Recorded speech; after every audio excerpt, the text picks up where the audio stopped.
আমি যেদিন প্রথম প্যাড কিনে আনছিলাম সেদিনকে রাইতে আমি নিজেই টোন বানাইয়ে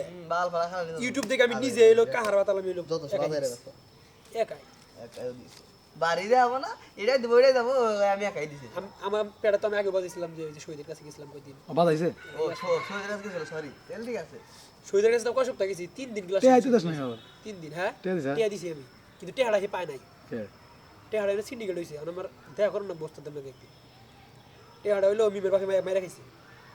কয়টা তোমার হলো সত্য কথাই কই হেরা মনে আমি গেছিলাম এই মাসে 2000 টাকা বেতন চাইছাল এলো হলো প্রথম ভুল কারণ একটা প্যাডিস্টের বেতন মাসে কখনো 2000 টাকা হবে না 1000 টাকা আর ইন্টারন্যাশনাল বুঝছো কি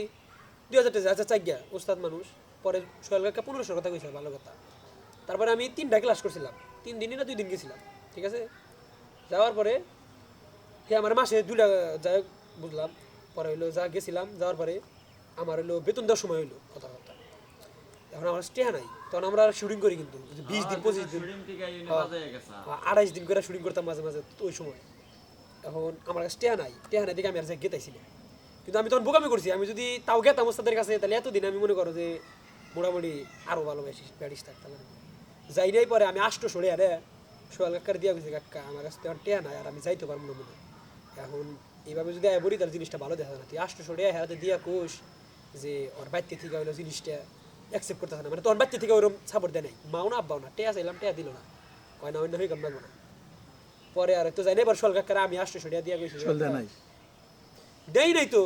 শৈলে ধরবি গলা মধ্যে বাড়া দে এখন ধর মুজে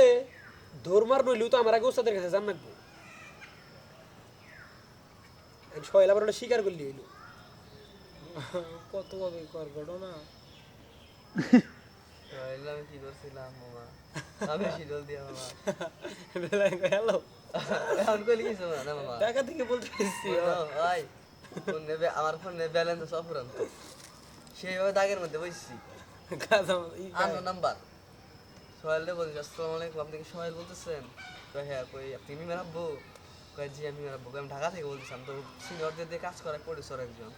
তো আমি ভাবতেছি জুনিয়র কাজগুলো করবো তো আমি টাঙ্গাইলের ভিডিওগুলো দেখলাম তো ওইখানে আপনার মেয়ের দেখলাম মিম নাম মনে হয়